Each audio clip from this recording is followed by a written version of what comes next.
Hey, what's going on everybody? Commander Green here, and we are back with another video, and today we're going to be talking about the best cards in Edge of Eternities. So I think this set is really strong overall, and there's a lot of spicy cards, a lot of new spicy mechanics that I really think are going to make an impact on multiple different formats, and I'm really excited to talk about the 13 cards that I think are going to have the biggest impact. So today we're going to be specifically talking about the Pioneer format, although a lot of these cards are going to overlap into other formats, which will make sense here. So I'm not necessarily ranking them based off of just pure power level. I'm really ranking them based off of the cards that I think will see the most play and have the highest impact, not necessarily just a raw power level structure. So let's go and hop into it here. So the honorable mentions that I have, because I really didn't know where to put them on this list, and I don't know how good they are, that is the Mythic Rare Planets. I don't know how good these cards are. I really don't. Like, they have really strong abilities. Obviously, some decks are going to be better at, fully activating these than other ones, but I don't really know. I think these are the three that are, like, the best in my opinion. But yeah, I don't really know. It's going to be tricky, but I wanted to at least have these as my honorable mentions. So let's go and hop into it here. So number 13, I have Ice Tilt Explorer. It's like a Crucible of Worlds, but also we can like play additional lands, so it's kind of, I don't know what you, like an Explore, and then whenever a land you control enters, mill a card.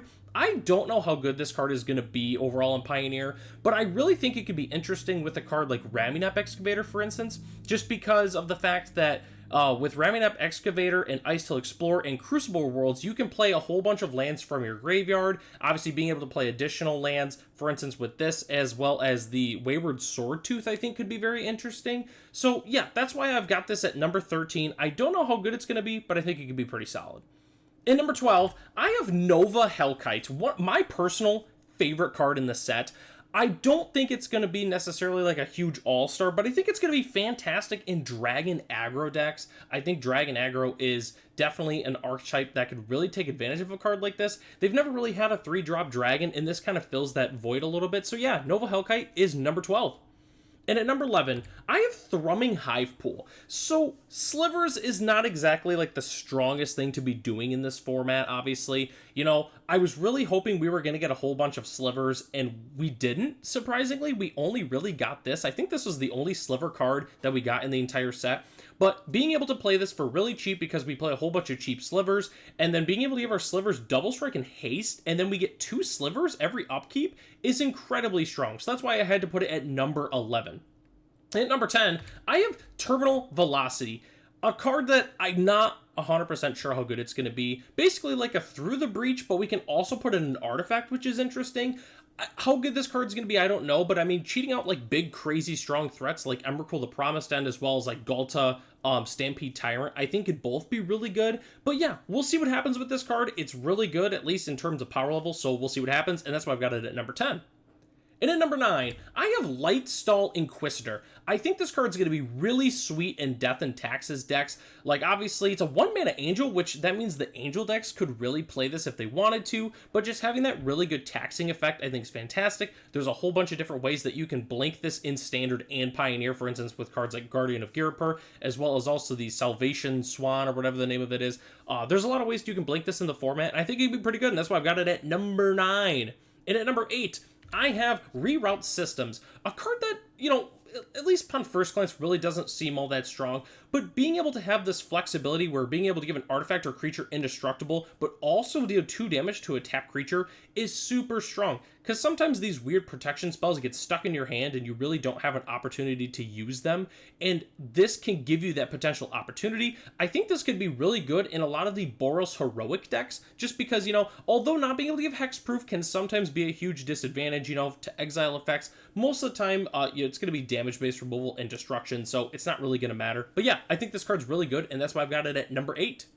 And at number 7, I have Scrounge for Eternity, a new reanimation spell. It only reanimates creatures or spacecrafts with mana value 5 or less, so it's not like we're going to be cheating at anything super crazy. If you're trying to do a really big reanimation spell or creature, obviously you just play Zombify, but this could be interesting potentially. I really wanted to put this on the list because I could see a really good value deck just playing this card and doing really well with it. I don't know. I put Cavalier of Night because I'm like, oh, it kind of reminds me of Cavalier of Night a little bit. It's good synergy there. So yeah, we'll see what happens with Scourge of Eternity, but that's why I've got it at number 7. And at number 6, I have Timeline Color, a card that a lot of people are talking about for good reason. I think this could be very good in the Dredge decks as well as Insidious Roots decks. It also could just be good in like the old school mono black aggro decks. I think this card is very, very good. I originally had it higher on the list, but there were some other cards I decided to put above it, so that's why I've got it at number 6. And at number 5, I have Cosmogrand Zenith. I really like this card. It kind of obviously reminds me of Corey Steelcutter because it's whenever you cast your second spell each turn, you get some really, really nice abilities. The fact that you're able to make human tokens with this is also really incredible. So a card with, for instance, like Dolly's Lieutenant could really take advantage of that. I don't know. This card seems extremely pushed. It's going to be nuts in humans decks, and that's why I've got it at number 5. And at number 4, I have Starfield Vocalist. So this is the one that I am the least sure about on this list because, you know, like it's just I don't know, like you being able to double any trigger for a turn just seems really, really strong, and it's a permanent. So it can be a land, a creature, an artifact, an enchantment. It doesn't matter. It triggers anything. So I don't know. I think this card, it's either going to be really, really good or it's going to be really, really bad. I don't know. It obviously pairs with a ham sandwich because it can pretty much combo with anything. So yeah, that's why I've got it at number 4. And at number 3, I have Umbral Collar Zealot, a card that I think is going to see a ton of play. It also reminds me of when we got Bartolome del Presidio. Having a free sack outlet was incredibly strong, but it is 2 color and it's legendary. This is 1 color and it's non-legendary. You get a really nice surveil, obviously from sacking your creatures, which is kind of better than Scry for sure. And you can also sacrifice artifacts or creatures, which is pretty good. I think this card is going to be incredibly strong. This is one of the best uncommons in the set, and that's why I've got it at number 3. And at number 2, I have one of the other best uncommons in the set. It's Seam Rip. Basically a portable hole, but it's an enchantment, which makes it even better because it can't get hit by cards like a Braid, for instance. I think Seam Rip is largely a strictly better upgrade to portable hole, unless you're playing an artifact deck. If you're playing an artifact deck, obviously you're going to want portable hole, but Seam Rip just seems like the better option. Portable hole is a fantastic card in Pioneer in the sideboard as well as the main board, so I would expect to see Seam Rip popping up a lot. The card is really good, and that's why I've got it at number 2.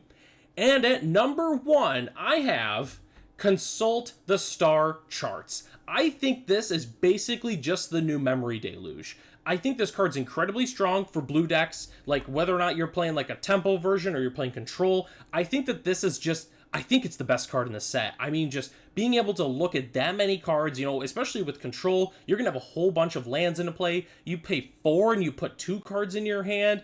I don't know. I think this card is just absolutely nuts. Consult this star charts. I remember seeing it on the leaks, and I said, wow, this card's incredibly strong, and that's why I've got it at number 1. And if you disagree with what I put on the list here, definitely let me know in the comment section below. There were some strong cards that I did leave off the list. It felt weird just cutting it to 10 because there was a lot of cards I wanted to put on here. But yeah, definitely let me know what you think in the comment section. And that takes us to the end of the video here. Thanks so much for watching. Feel free to check out our other MTG videos here on the channel if you have not done so already. Huge shout out to our channel members, Ralph, Matt, Arcadius, Ray, Gary, Cyril Noki, Michael D, our premium channel member, The Common Cold, Jeremy P, and BG Stilts. If you're interested in being a channel member, it starts at $1 a month, and you gain access to the exclusive Commander Crane Discord, as well as other features here on the channel. So, I'm Commander Crane, thanks for watching this video, and I hope to catch you in the next one.